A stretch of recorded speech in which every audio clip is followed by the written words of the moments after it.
अस्सलाम वालेकुम। आज हम जिस रिएक्शन को समझेंगे उसका नाम है अर्नड स्टेरेट सिंथेसिस या अर्नड स्टेरेट रिएक्शन।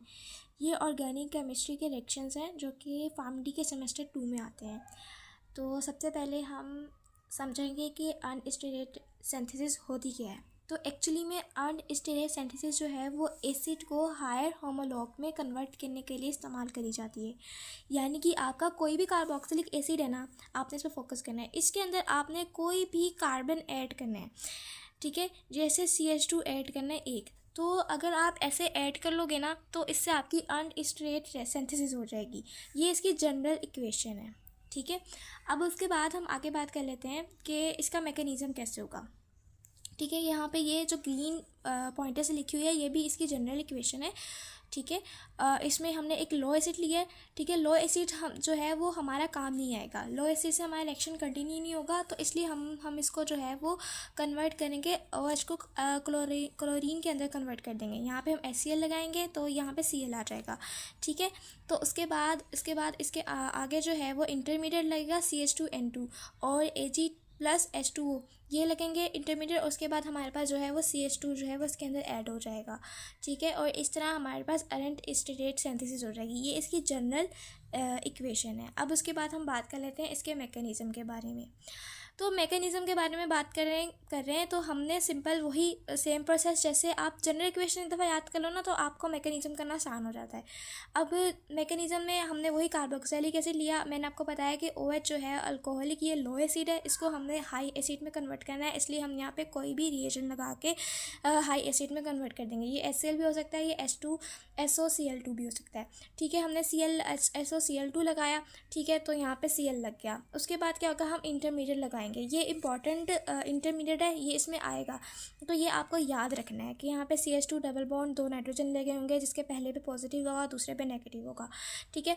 उसके बाद जो है वो CH2, यहाँ पे कार्बन की वैलेंसी में 2 हाइड्रोजन है और ऊपर 2 लोन पेयर है, सही है। अब 2 लोन पेयर है तो जो 2 लोन पेयर हैं वो कार्बन के सेंटर पे यहाँ पे अटैक करेंगे। जब वो यहाँ पे नीचे अटैक करेंगे तो ये जो होगा ना, यहाँ से ये डबल बॉन्ड होगा, ये ऊपर चला जाएगा नेगेटिव साइन में।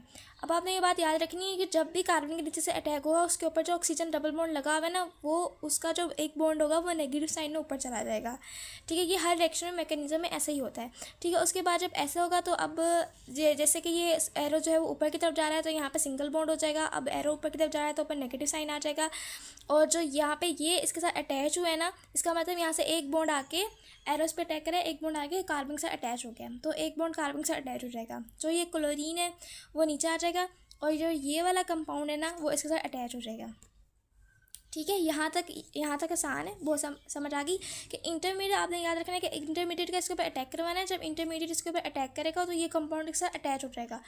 यहाँ पे ये देखो, ये कंपाउंड से अटैच हो गया है और जो ये क्लोरीन है वो नीचे आ जाएगा। और ये जब उस पर अटैक हुआ तो ऑक्सीजन के जो डबल बॉन्ड थे उसमें से एक बॉन्ड ऊपर चला गया नेगेटिव साइन की सूरत में, यहाँ पे सिंगल बॉन्ड रह गया, ठीक है।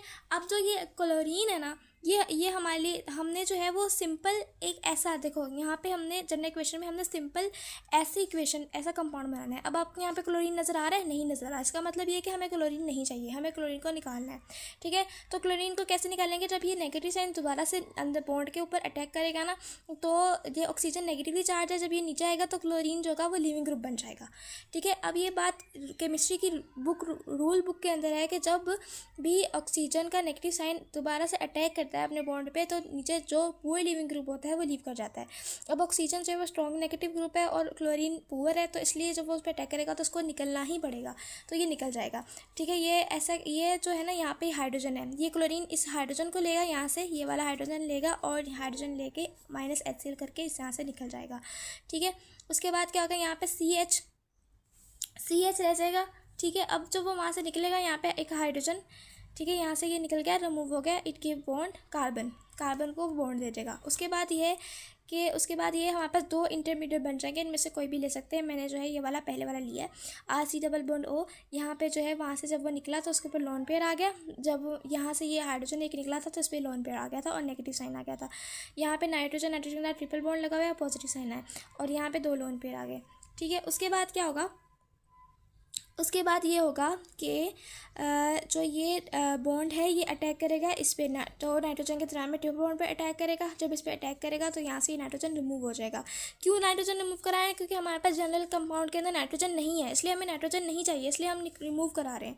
ठीक है, उसको हमने रिमूव करा दिया, हमारे पास सीधी इक्वेशन ये वाली आ गई, RC डबल बॉन्ड O और CH, यहाँ से नाइट्रोजन रिमूव हो गया। उसके बाद क्या होगा? उसके बाद अब हमने ये वाली इक्वेशन आ गई, जबकि हमें ये चाहिए COH डबल बॉन्ड O, जबकि COH नहीं आ रहा। अब OH लाने के लिए हमेशा हम वाटर का अटैक करवाते हैं, तो यहाँ पे भी हम वाटर का अटैक करवाएंगे। हाइड्रोजन पहले कार्बन पे अटैक करेगा, OH सेकंड कार्बन पे अटैक करेगा और ये कीटीन बन जाएगा। ठीक है, कीटीन के बाद जब इस पर अटैक होगा तो उसके बाद ये उस पर जाएगा, उसको जाने के बाद हमारे पास सीधा कार्बोक्सिलिक एसिड बन जाएगा। आपने एक बार याद रखनी है कि general equation first of all in तरह के मैकेनिज्म को सॉल्व करने के लिए जनरल इक्वेशन याद रखनी होती है और देखना होता है कि एंड पे प्रोडक्ट क्या बन रहा है। अब एंड पे प्रोडक्ट में देखो हमारे पास ना क्लोरीन है नाइट्रोजन है, इसका मतलब ये है कि जो इंटरमीडिएट हमने अटैक करवाया है उसके अंदर जो नाइट्रोजन है और जो क्लोरीन है उसको हमने रिमूव कराना है। उनको रिमूव कराने के लिए हमने सारा प्रोसीजर करा और OH जो है वो भी हमें चाहिए और इसमें जो है इस इंटरमीडिएट को अटैक कराने का हमारे पास OH नहीं आ रहा, तो OH चाहिए, इसलिए हमने इस पर वाटर का अटैक कराया ताकि हमारे पास OH आ जाए और वो बाकी जो तो नाइट्रोजन है और जो क्लोरीन है वो रिमूव हो जाए।